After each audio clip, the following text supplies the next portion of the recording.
Here are the 6 things that I think are essential. The gospel is a plan from eternity.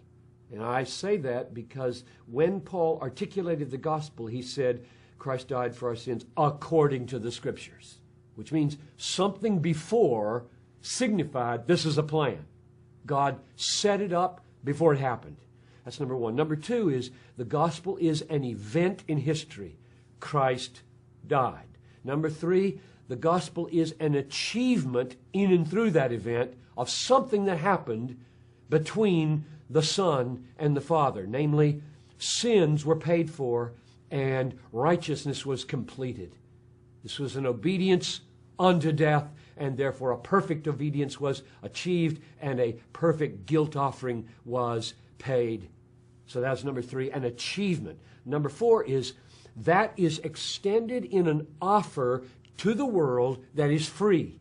If the offer were not free, there would be no gospel. If it were by works instead of by faith, there would be no gospel. So there's a plan, there's an event, there is an achievement in that event, and then there's the free offer to faith alone, and then comes what we call application of the achievement to me. They're not the same.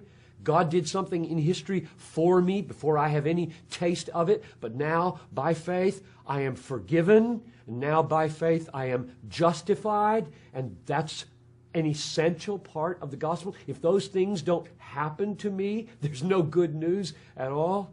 So there's the application of the achievement. That's where we usually stop. This is my concern, my own personal concern about the fullness, and I think the Gospel Coalition gets this, understands this.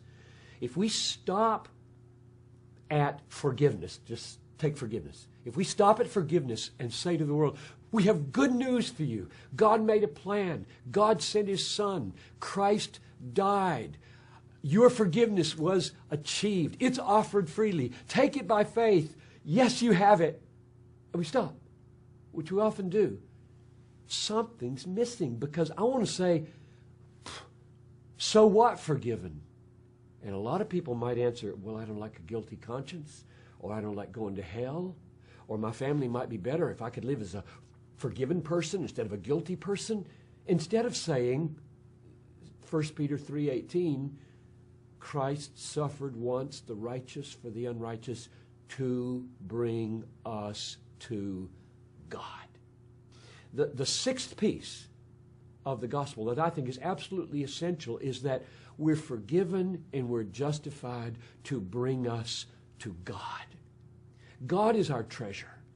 God is the end. My forgiveness is not the end. My justification is not the end. My going to heaven and not having a sick body anymore is not the end.